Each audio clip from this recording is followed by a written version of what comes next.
Ryan lunged in, fast, but not full speed. A jab to test the waters. Jessica shifted. A step, no more than 2 inches. The jab slid past her cheek. He tried again. A tighter cross. A hook to follow. Miss, miss, miss. Her movement wasn't flashy. It was efficient, precise. She wasn't dodging with exaggerated flails like in movies. She was just never where his fists needed her to be. That's when Ryan started to sweat. "Lucky reflexes," he muttered. "Try this." He fired a quick, low kick, a snap punch, a push to her shoulder. Jessica swayed like wheat in wind. She didn't block. She didn't counter. She just flowed. From the crowd, a teenager whispered, "Yo, she's playing with him." Jessica finally spoke, quiet even, but loud enough for the room. "You rely too much on control, not enough on intention." Ryan scowled. "What's that supposed to mean?" She stepped backward. "It means you know how to hit, but you've forgotten why you hit." That got under his skin. He launched a combination now. Hard. A real one. Jab, cross, inside leg kick, fake high, spin for a sweep. She ducked under the spin like she'd seen it in slow motion, and for the first time, she touched him. Not a strike. Just a tap on the shoulder as he passed. The gym gasped. Ryan stumbled, his stance cracked, his breathing heavy now. He turned, flustered. "What the hell are you doing?" Jessica didn't answer. She was waiting. Not for the next strike, but for the moment he'd realize she was better, and the moment everyone else would realize it too. Comment below. Have you ever seen someone fight without fighting? Ryan's smirk was gone now. So was the swagger in his footwork, the confidence in his stance, and the casual arrogance in his breath. He paced the mat like a man searching for answers, not about his opponent's style, but about her existence. Who was this woman? Why hadn't he heard of her? Why did her eyes stay calm even after he threw everything he had? Jessica still hadn't thrown a single strike. Just steps, just breath, just complete control. "Come on!" Ryan barked. "Hit me!" She didn't.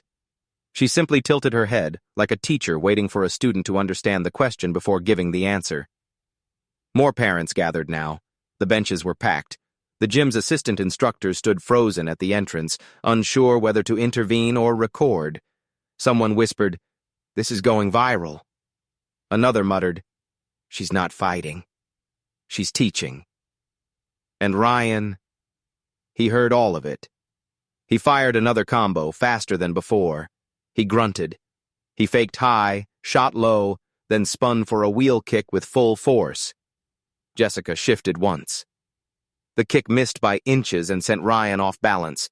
His foot skidded across the mat. His knee dropped. The room inhaled.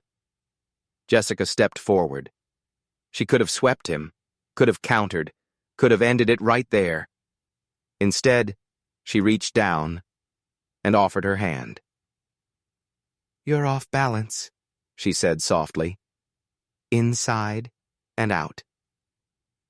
Ryan slapped her hand away and stumbled to his feet, panting. His white GI was damp now, sticking to his back. "Who are you?" he hissed. Jessica's eyes met his. "I was you. A long time ago." The murmurs grew louder now. Parents began pulling out their phones and searching. A group of teens huddled over one device. Then it happened. From the back of the gym, a voice said, "Jessica Shadow Taylor?" The name hit like a thunderclap. Ryan blinked. "What?" The teen held up his phone. "She's a former pro, undefeated, defensive fighter, retired 5 years ago." The silence that followed was surgical. A coach had just been outclassed. A bully had just been humbled, and a legend had just returned. Ryan's face flushed red, not from exhaustion, from humiliation. He wasn't fighting an amateur anymore. He was fighting his own myth of superiority, and it was losing. You could feel the silence stretch across the entire gym, thick, electric, suffocating. He had laughed when she stepped onto the mat, laughed at her worn sneakers, her tired eyes, her faded nurse scrubs. 40 people watched as he waved his hand dismissively and said, "This will take 30 seconds." He was wrong. What happened next didn't just shock the room. It rewrote everything they thought they knew about strength, skill, and silence. Comment below. Have you ever seen someone completely misjudge the quiet one? Friday nights at Thunder Valley Martial Arts were usually loud. The sound of kids practicing katas, sneakers squeaking on foam mats, instructors barking counts. It all blended into a kind of organized chaos. Parents scrolled on phones, siblings played on the benches, and nobody paid much attention unless someone got a belt promotion. But that night, everyone noticed. Jessica Taylor sat quietly in the far left corner, her back straight, hands folded, a duffel bag tucked neatly by her side. Nothing about her stood out. Mid-30s, plain scrubs, hair tied in a simple ponytail. She looked more like a PTA volunteer than someone here to fight. But when her daughter Amy stepped off the mat, humiliated and holding back tears, something changed in Jessica's eyes. The whole room had watched it.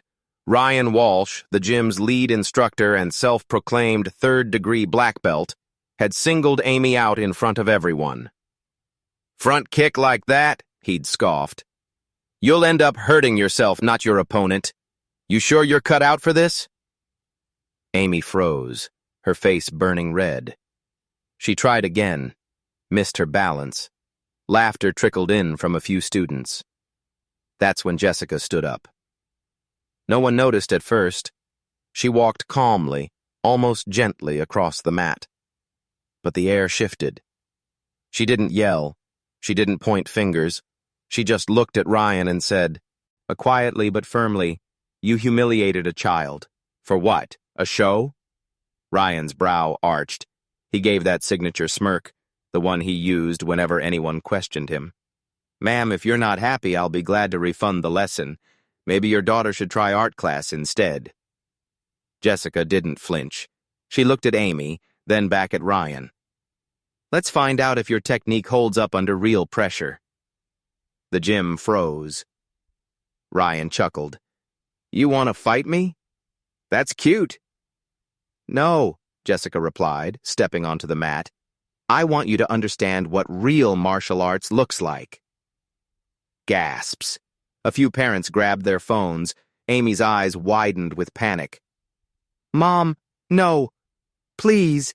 Jessica turned to her. "It's okay, baby. I'm not here to hurt him. Just teach him." Ryan laughed loudly now. "All right, then. Let's give the room a show." He cracked his knuckles, rolled his neck, and walked toward center mat, fully confident this would be over in seconds. He had no idea what he'd just invited. Ryan moved like he'd done this 1,000 times, the easy confidence of a man used to being the biggest ego in the room. His white uniform was spotless, his belt triple-tied for show, and his grin practically glowed under the fluorescent gym lights. Jessica didn't move. She stood still, centered, calm.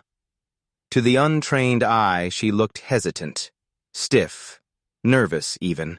But anyone who had spent time in the ring, real time, would have noticed the subtle signs. The way her shoulders stayed relaxed, her feet positioned just outside striking range, her weight evenly distributed. Ryan bowed dramatically, snapping into a stance. Jessica didn't. She simply nodded. No flair, no posturing, just a quiet readiness that said, "I've been here before. I just don't need to prove it." Parents started gathering along the edges of the mat, phones lifted, whispering spread like wildfire. Is this real? It's just a nurse, right? Why is Ryan taking this seriously? Ryan's hands were trembling now. His arms, once precise and sharp like a metronome, now lagged with hesitation. The way he circled her wasn't martial anymore, it was primal. He wasn't trying to dominate the mat. He was trying not to drown on it. And Jessica? She still hadn't struck him. Not once. She just watched, not with arrogance, not with pity, but with a kind of focused empathy like a surgeon observing a patient hemorrhaging pride. He lunged again, a desperate jab. This time, she answered. Not with a punch, not even a slap, just a pivot, a grip on his wrist, and a step past his center line. He fell, hard, flat on his back. The crowd gasped. He scrambled up fast, cheeks red with embarrassment, pretending it was a slip. Jessica stepped back and bowed slightly. Nothing mocking, just disciplined. A subtle signal. That was your first lesson. Want another? But Ryan, too far gone, took it as insult. I'm not done, he snapped. Jessica sighed. You were done when you stopped listening. He charged. No technique now, just raw, angry force. A punch meant to silence, not strike. A tackle meant to dominate, not defeat.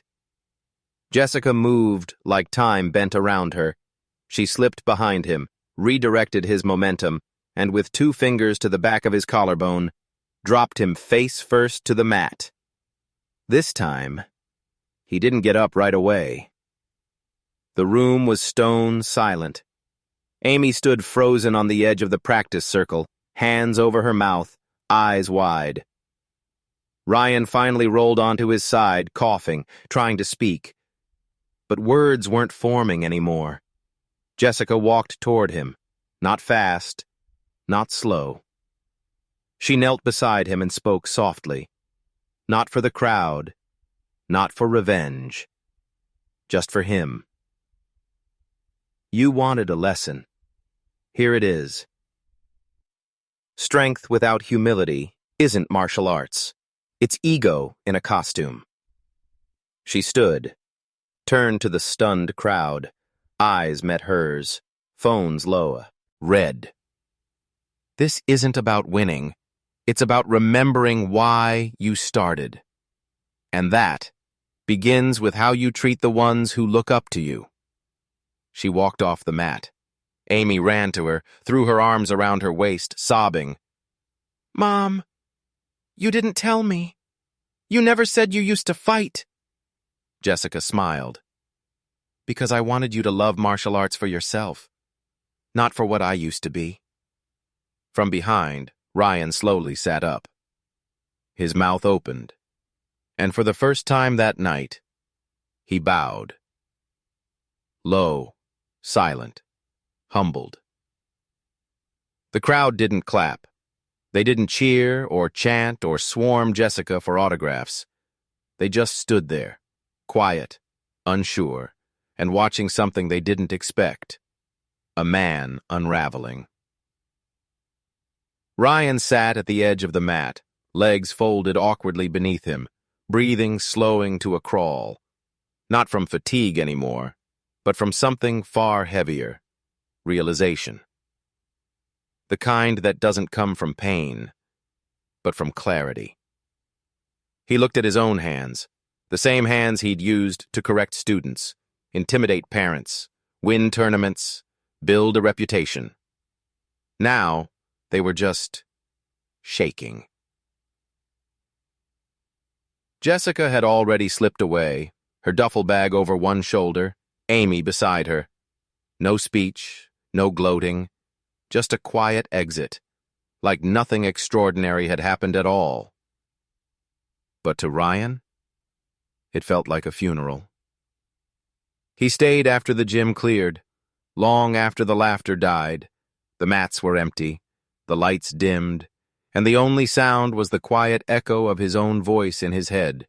Every smug command, every ego-fed correction, every time he chose performance over patience.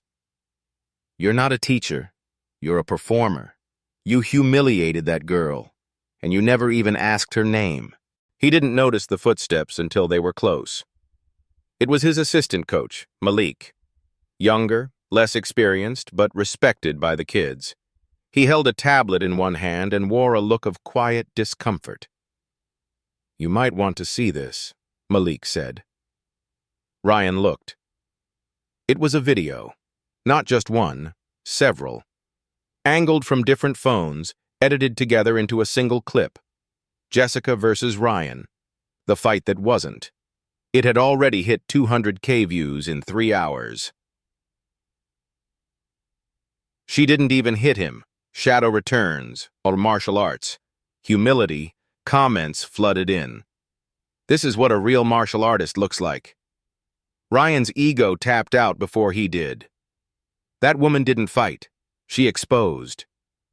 Ryan set the tablet down, exhaling. His dojo, the one he built on perfection, fear, and fanfare, was now part of a public lesson. Not because he lost, but because he never learned. Malik said nothing more. He just turned and walked away, leaving Ryan alone with the one opponent he couldn't dodge, his own pride. And for the first time since he earned his belt, Ryan understood. Strength isn't about who you defeat. It's about who you lift. 2 weeks passed. The gym still opened on schedule. The lights flicked on. The mats stayed rolled out. But something was different. Quieter. More deliberate. Ryan no longer barked instructions. He taught with his shoes off. He listened more, corrected less. And for the first time in years, he apologized. Sometimes mid-lesson. Sometimes between drills. Sometimes to himself when no one else was looking. Jessica never came back. But her name echoed through every corner of the dojo. Kids whispered it during warm-ups. Parents talked about her over coffee in the waiting area. Someone had printed out a still image from the fight, Ryan mid-punch, Jessica calmly sidestepping, and pinned it to the bulletin board. "Real strength is quiet," it said underneath. One Friday, just after sunset, the door opened. Amy walked in. No fanfare, no spotlight, just a quiet return in clean white gi pants, a yellow belt tied around her waist, and determination in her eyes.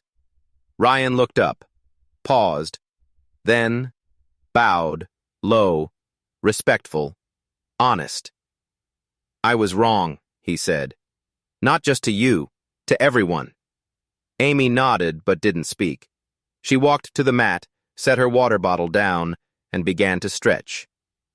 10 minutes later, her mother walked in. Jessica, wearing jeans, a windbreaker, and a small, private smile. She didn't interrupt, didn't draw attention. She just sat on the same far-left bench, hands folded, back straight, watching. Ryan stepped off the mat and approached her slowly. "You didn't have to come back," he said softly. Jessica turned her head. "I didn't come to watch you. I came to watch her." He nodded. "I've changed," he added.